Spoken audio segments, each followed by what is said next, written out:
During the winter of 1940, Clark produced the first formal statement of what would become his lifelong mantra. The foundation of world order must be based on world law. Mindful of the lawyer's adage, if you think you know something, put it in a statute, he drafted a complete constitution for a world government to show precisely how it could be done.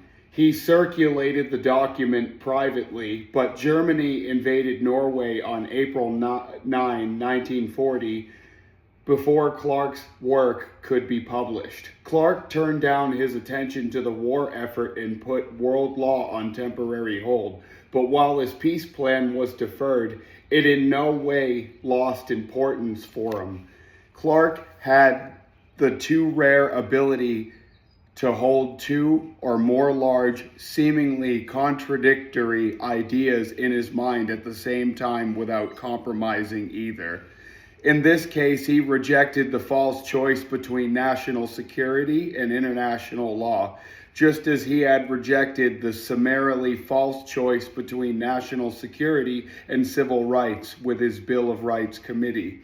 With the war drawing to a close, Clark published his first major article on peace in the Indiana Law Review in July 1944, A New World Order, The American Lawyer's Role.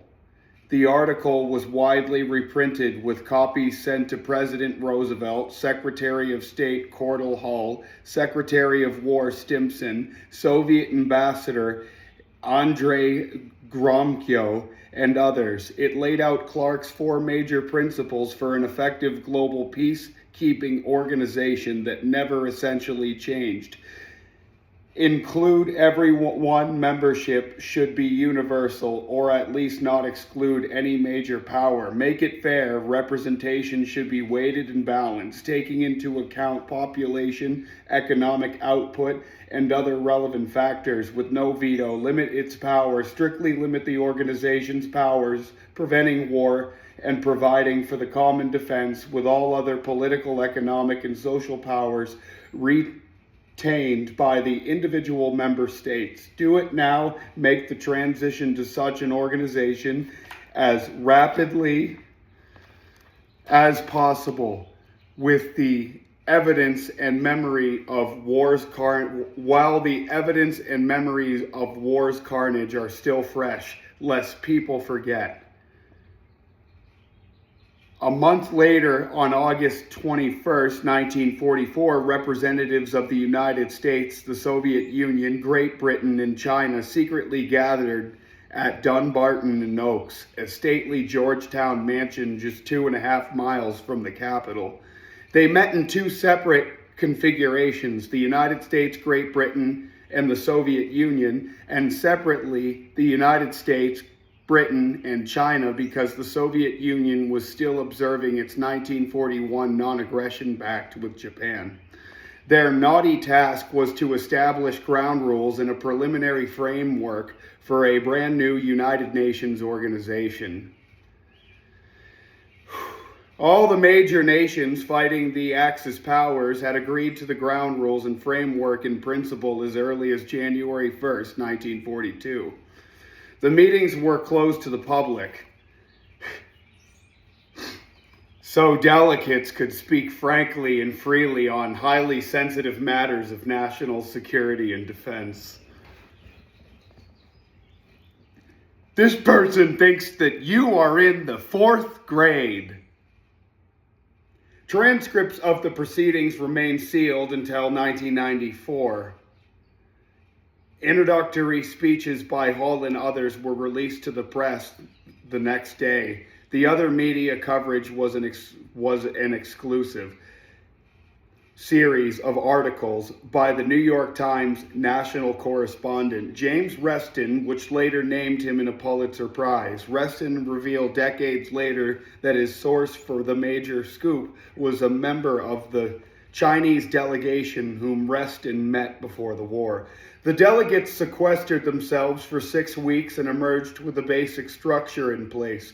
The United Nations would have two chambers, a General Assembly including all 50 initial members, with each nation having an equal vote in plenary sessions, and a 5-member Security Council made up of the 4 Dunbarton Oaks participants plus France. Security Council decisions would require unanimity, effectively giving each Security Council member veto power. A larger conference the following spring would be held in San Francisco to formalize the new charter. Public enthusiasm for the United Nations was high, and Congress even appeared willing to go along in stark contrast to the doomed League of Nations effort 2 decades before. But to Clark, the Dunbarton Oaks plan was fatally flawed. Even before the plan was formally announced, private conversations with the State Department insiders had convinced them that given the proposed Security Council structure, the new United Nations would be nothing better than a new League of Sovereign States, hamstrung by the veto and the rule of 1 vote for every country in the Assembly. Clark had tried to persuade Secretary of State Hull of his concerns, but was unsuccessful because our policy became fixed long before, largely because of fear of Senate disapproval over anything that would impair U.S. sovereignty. Yeah, well, no kidding, huh? Clark had put his finger on a prickly problem that would not soon be resolved. In 2012, Kofi Annan, the widely respected Secretary General of the United Nations from 1996 to 2006, wrote, "The core problem at the top of the United Nations power structure is the composition of the Security Council. Today we have 5 permanent members with veto powers, based essentially on the geopolitical reality that existed at the end of World War II. Not surprisingly, among other member states, the situation is intolerable to some and unjustifiable to most."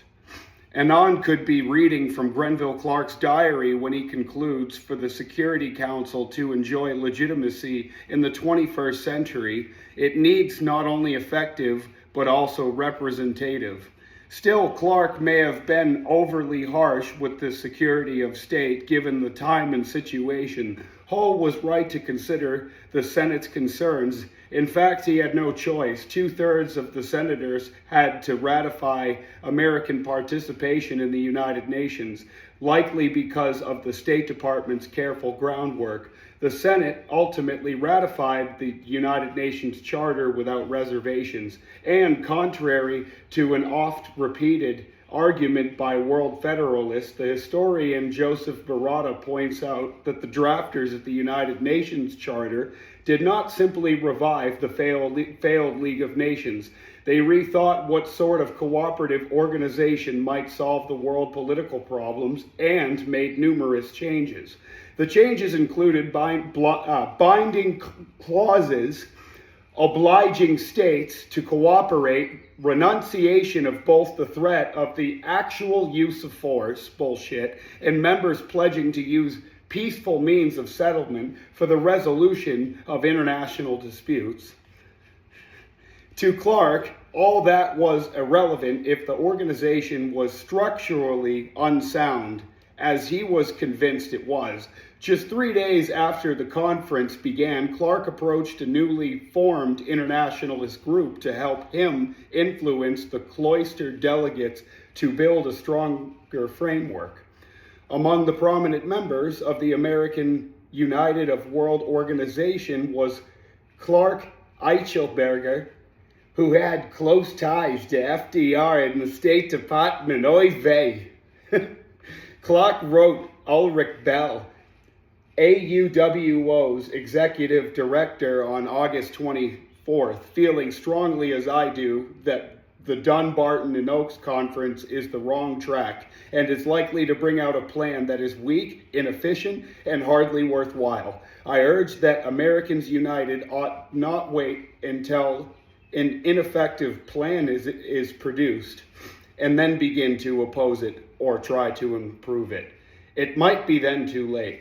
I think that now is the time to tackle the problem. While Ulrich shared many of Clark's concerns, more conservative members of the group, including Eichelberger, urged unconditional acceptance of the Dunbarton Oaks proposals and a gradual strengthening of the United Nations over time. In the end, the group released a lukewarm endorsement that pleased no one. Later, Clark grumbled, "I got into the wrong pew." Yeah, so the plan wasn't good enough. The World Order plan wasn't good enough. It wasn't efficient. He had to keep going. Still searching for the right pew, Clark headed west to the San Francisco Convention the following spring. From April 25th to June 26th. Okay, my birthday. Not cool. This is the second time. The second time my birthday comes up. Not cool. The book needs to stop doing that. From April 25th to June 26, 1945, the Bay Area swarmed with diplomats, lawyers, journalists, hopeful onlookers from around the world. Clark attended planning and policy sessions and met privately with delegates, leaders of peace groups, government representatives, and others. He listed, lobbied, and suggested. But as the weeks wore on, he grew increasingly disheartened. The new United Nations Constitution would be approved virtually unchanged from what had been drafted at Dunbarton Oaks. However well-intended, the United Nations was not given by the framers of its charter adequate powers to fulfill the main purpose for which it was organized, namely the prevention of war. Talk about an irony. That's what you call a peduncle. It was time once again for a citizen action campaign. But who could be Clark's troops? In the past, he could have made a few phone calls and filled the Harvard Club with well-placed friends ready to rally this cause. This time he found himself virtually alone among his former allies. Yeah, because even the allies realized that you're fucking nuts, dude. Before long, however, Clark found a new collaborator in an old acquaintance, U.S. Supreme Court Justice Owen Roberts. Roberts, the famed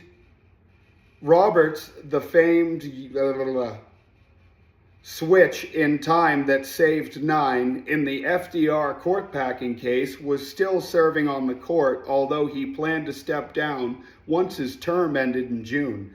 This was ostensibly to devote full-time efforts to the cause of peace, although Roberts' decision was more likely the direct result of his alienation from a bitter, fractious court in which he was increasingly in the minority, if not alone, on major decisions. Regardless of motive, Roberts' retirement was timely for Clark. The two men began talking in May 1945 about their shared concerns about the deficiencies of the new United Nations. They agreed to hold a conference for prominent thinkers who were in favor of some form of world government.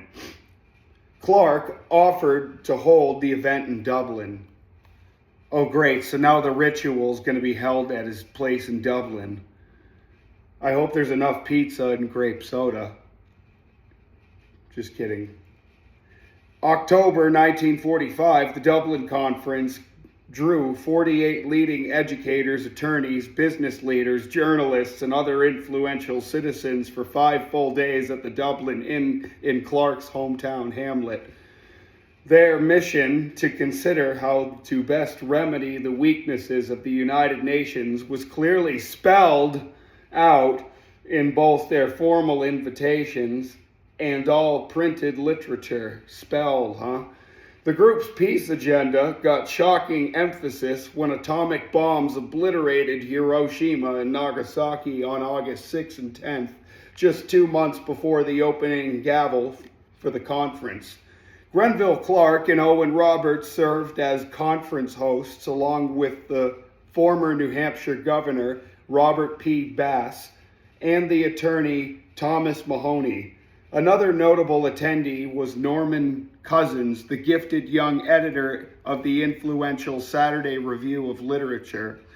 On the evening of the Hiroshima explosion, Cousins had written a gripping editorial, "Modern Man is Obsolete," with the premise that humankind had now learned the means for its own destruction, but not yet the means for its survival.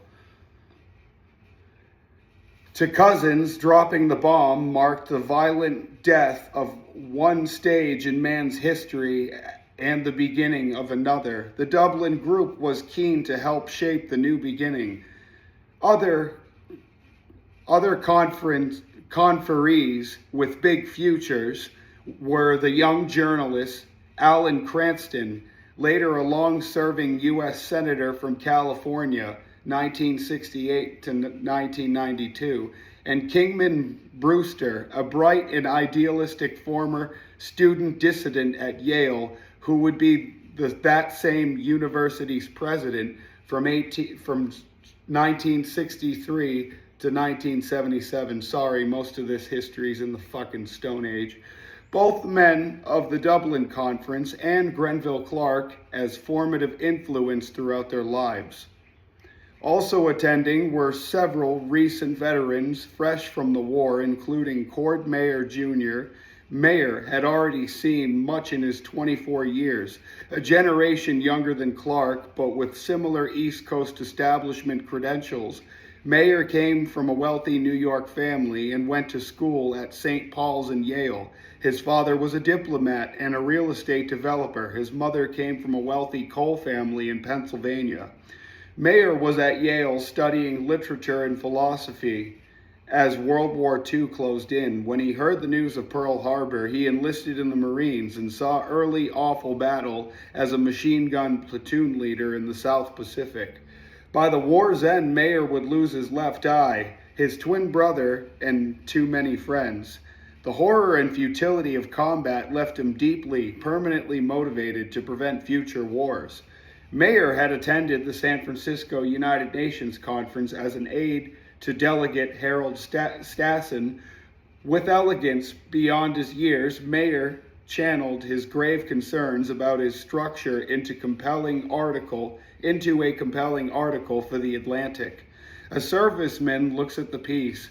One especially moving passage undoubtedly spoke for many a young returning soldier. When one's first battle is done, when the inexhaustibly patient wounded have been cared for and those past caring have been buried, one feels no exaltation in victory. Rather, there is no one who does not ask himself what beneath the sun could possibly be worth it.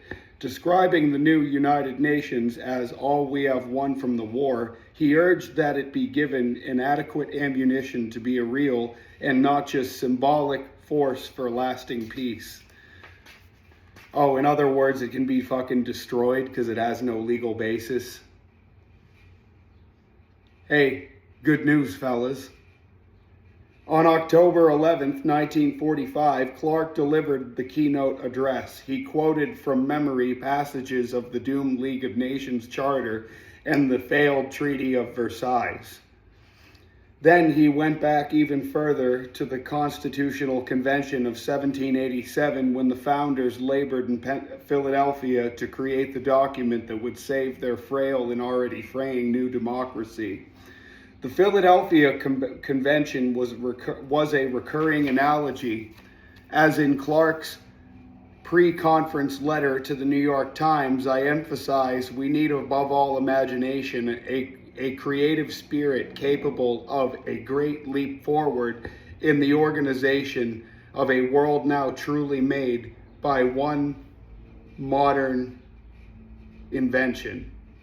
The founders of 1787 not only had the vision of this nation, but also the practical skill to find the formulae that made it possible. If we cannot fully equal their mature political wisdom, we can at least try to rival their capacity for original and adventurous thought.